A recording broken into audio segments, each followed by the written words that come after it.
Battle of the Vanillas. Hello everybody and welcome back to another Battle of the Vanillas! And we're getting closer and closer to finding out who is the best vanilla fragrance in Moody Boo's collection. And in case you didn't know, I, your MC, your host, your guide, I am Moody Boo, and I welcome you to the battle. The champion, weighing in at 50 mLs with colors of black, red, and white. From the house of Maison de Darius, it's Notorieta! Incredible stuff.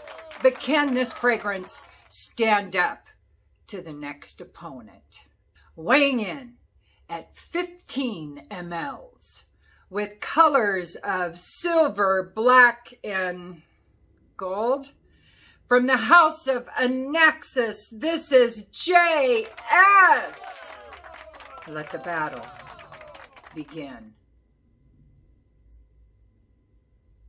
Ding, ding. So I've got fresh epidermal real estate to do this battle on. So I don't have to do it on paper in the air or anything like that. I can actually wear these. So the first one I'm going to spray on is the champion of the last battle, Notorieta. So this one, two sprays only to the hand. Oh, damn, that's good stuff. Ooh. So just to remind you, Notorieta is amber, caramel, oud, vanilla, and violet. And for me, this is almost like a caramel macchiato, a warm one. Are there such things? Or are those frozen? I don't know. I don't drink them. Oh.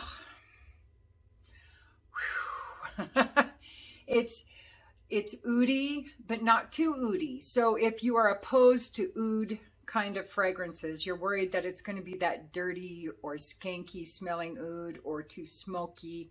It's not.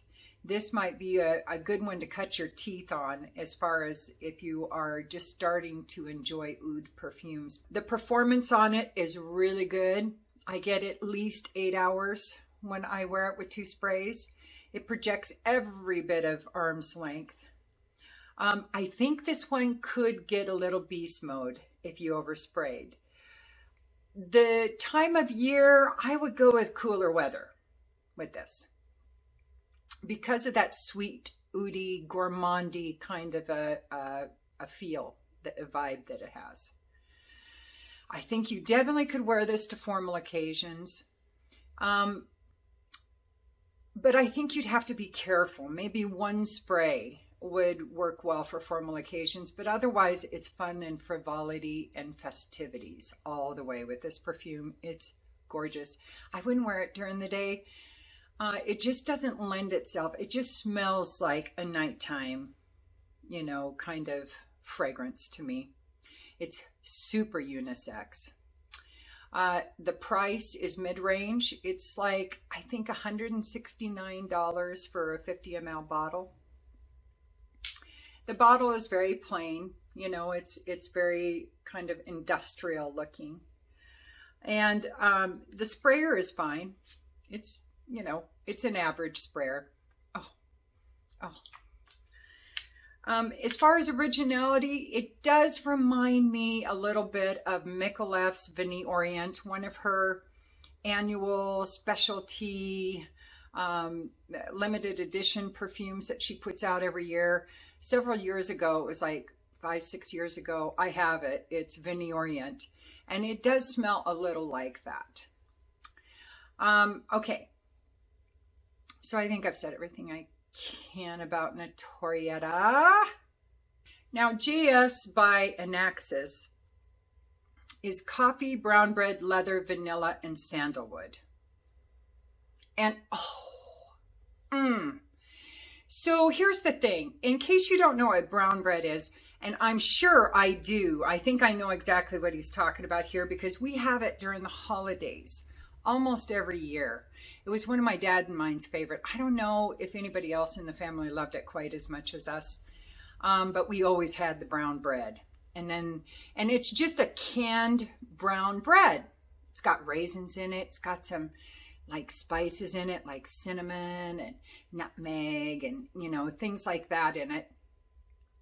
And, but not heavy spices. It's sweet. It's super moist. It's kind of spongy, almost like a super dense cake.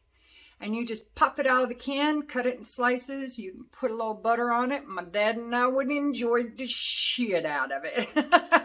Probably super bad for you. I can't imagine it's a good bread to eat. I'm pretty sure it started like during the Depression or World War II, somewhere in there, you know, kind of a thing. Kind of, you know, out of necessity or something. But I still love it. I guess I love it too because of the tradition. Anyway, so it smells kind of like, if you've ever had like a plum pudding or I don't know what else. It's just dark, sweet, a hint spicy. And that and the leather is what I really get at the start. Oh, damn. And once it starts drying down, the coffee, vanilla, and sandalwood, in my opinion, this is my experience now, they make this accord that smells a little like toasted coconut. And that is like one of my favorite things to smell and eat ever. So when it dries down, it merges into this. It's like you've sprinkled toasted coconut over some warm brown bread. And now you're sitting at a table with a leather lambskin tablecloth to enjoy it on a warm summer's night. I just threw that last part in just to give it a little finality. It's so good. Now, these two, now I know I talk about the sillage like it's a thing, but for me it is, because the way, not even the sillage, more of the projection, the density of your scent cloud. That's what I'm finding really fascinating. The differences between these two, because Notorieta has more of that dense, more of a defined line of demarcation to where the scent bubble ends. And it's a more dense kind of a scent bubble. It smells more dense. I'm not saying that it is. It just has that creamy, sweet, woody richness. And then JS has more of an ethereal kind of projection and scent bubble. So its edges are much more feathered, in my opinion, than Notorieta. That doesn't mean it isn't just as strong. It performs every bit as well as Notorieta. But I'm just saying it just has feathery edges. That doesn't make it worse or better. It just is different. As far as the bottles, they're very plain, but so is Notorieta, so is Maison de Darius. Sprayer, you know, it's fine. But that's why they can keep the prices down too, you know, is for the houses like these indie houses especially, is by not splurging unless that is kind of the way they're going with their house, not splurging on the bottle or the sprayer or the packaging or anything like that. They're focusing on the juice. And this is a 15 ml, which they are out of right now. You have to buy the 30. I don't know if they're going to come back. The 30 ml is $90. So if you were, let's see, add another 2/3 to that, they'd be really close to the same. This would be slightly less expensive than Notorieta, but ever so slightly. They're both mid-range, middle of mid-range, basically. As far as the occasions and the versatility of JS, I don't find it a formal scent. I find it, but it's an odd one because I don't find it a formal scent. I picture this more festivities with friends, family, like backyard barbecues, you know, outdoor amphitheaters, concerts, things like that. That's what I picture JS. I think that JS could be worn year round as long as it was during the night because it has a hint of indie to it. Like it's a bit natural. There's some natural ingredients in there. It's so good. So, unisex, very unisex. So I think versatility, I actually am going to give it to Notorieta. Just because it does have that natural, ethereal, feathery kind of sillage that I would be worried, and that natural smelling stuff. And so I'd be worried that it would potentially set off a trigger an allergy or something. So I would be careful wearing this in indoor public venues where I wouldn't with Notorieta. Now that's all in my own mind, guys. I have no scientific evidence for this whatsoever. I'm just going off my own opinion and the way I feel about the two fragrances. As far as scent, I don't know. I don't know which one I like better. Availability, they're both, I believe you can only get them on their own websites. Regardless, I always like to buy from the perfumer if I'm able, and the prices aren't too much higher than other locations. So they're both about even that way. That brown bread note is so cool. Oh, I just love it.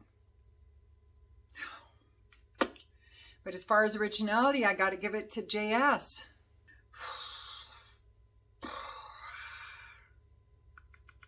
I have no idea. Okay, so I'm going to pause the camera so I can talk it over with myself and I.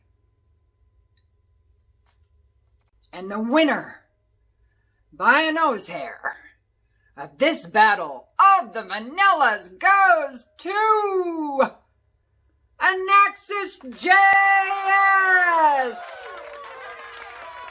Didn't see that one coming, did you? Now, can JS hold up and go against this challenger? Let's find out.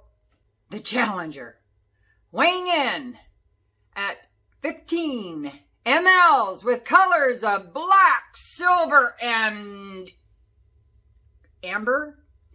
It's Labo Vanille 44. Let the battle begin. Dang, dang. So when I talk about the bottle, I already know what the bottles look like. They're all the same. So when I talk about comparing the bottles, I am going to be talking about the actual full bottle, 50 and 100 ml bottles, not my decant, of course. All right. So, Labo Vanille 44, according to Fragrantica, is vanilla, guaiac wood, incense, mandarin orange, aldehydes, and bergamot. I'm not sure what the aldehydes do, but there's this almost ozonic kind of a smell to underlying smell, ozone kind of smell to it. I don't know if that's what the aldehydes are doing, but anyway, and the bergamot, that's where I get it, is the very opening is very bright, but it darkens up quick. And I tell you, I swear there's black pepper in this. I get pepper. Oh, do I get pepper? And it must be the gaiac and the incense, I'm assuming. And oh, what a wonderful combination. It's so surprising. But you know, I find with Lullaby's perfumes, a lot of times they're oxymoronic. They are a total surprise from like the name, from what you expect to smell, from what you actually do. Now, to me, Vanille 44 is the closest to its name because that vanilla, when it combines with the other notes, this beautiful, spicy pepperiness comes through in the vanilla, and they blend so well. It's so gorgeous. But because of that incensey spiciness, it really, really makes it unisex. I think without that, it would tend to feel a little more on the feminine side. Oh man, that's nice stuff. Now, it's not quite as gourmand as I thought it would be. And I'm thinking it's the incense and the gaiac. Now the mandarin orange, I'm not sure where that comes in, unless it's just what's combining with the aldehydes and the bergamot in the top, and it goes away really quickly because I don't really smell it again.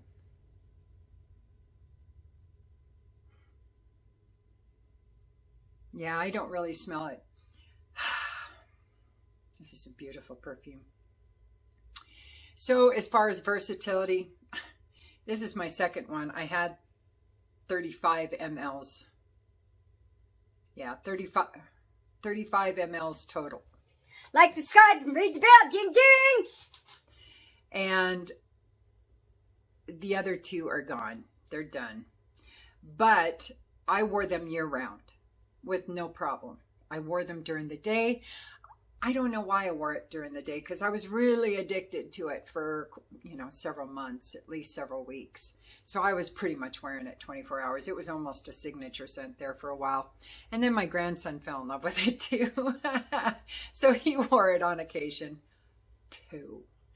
And we both loved it. So that gave it a little bonus too. Now, my husband hasn't reacted to any of these perfumes. So I can't use that as any kind of judgment on whether that's a bonus or not. So performance on me, this stuff was really, really good. 2 sprays, 8+ hours, projects at least arm's length. And that's with a crappy decant sprayer. At least arm's length for most of that 8 hours. It never becomes a skin scent. I think you could wear it to formal, frisky, festive, fun. And just to make sure you guys know, when I say festive, I'm talking, having fun with your friends and family, kind of at home, backyard barbecues, Christmas, things like that. Fun is going out with your friends, out dancing or to concerts or something like that is more public, people being close together kind of a thing. Frisky is 1-on-1, or I suppose some of you could be 2-on-1, 3-on-1. I don't know. I'm not judging. And flagrante delicto kind of sessions. And then formal is just that. Whether it's a wedding or a formal work occasion, anything like that. So, and this one can do it all. I think you could absolutely wear it for any of those. I have seen the original bottle because I have bergamot. I have another one. Why can't I remember? Anyway, and their bottles look to me like they came out of an old medicine shop or something out of the, Wild West, or at least the turn of the century. Because they have a very industrial looking label on them. The cool thing is you can, when you buy a 50 ml or 100 ml, you can get it personalized. Mine say Moody Boo on them. so that, you know, nobody can say, you got my bottle of perfume. I do not. It says my name on them, so back the furk off. That was my version of a beep. Furk. Price for a 50 ml bottle, it's middle of the road, mid-range. I want to say it's like $160 for most Labo 50 ml perfumes. And the bottles are all the same. But this is, I think it's called a city exclusive. So in the US, or I think you can get them at the Labo boutiques. There might be some other brick and mortar places that you can walk in and get a bottle of the city exclusives. But for the rest of us that have to order our perfumes online, you have to wait. There's like once a year. I think it's like September or something like that. Once a year, they will sell them for a month to the rest of us. So I've been meaning to buy a bottle, but I still have some left. So I just haven't. And then once the Vanille 44 dries down even more, it becomes ambery. It smells very slightly sweet, spicy kind of amber. Not too spicy, just almost a stony, more stony than spicy kind of an amber. And the winner of this battle of the vanillas goes to Lullaby Vanille 44, and the crowd goes crazy. Lullaby is popular. Whoa, calm down everybody, back up. All right, turn out the lights, get the hose, and lock the doors. This battle is over. I gotta make this quick. Don't forget to like and subscribe and ring the bell and comment if you want. If you don't, it's all good. I still love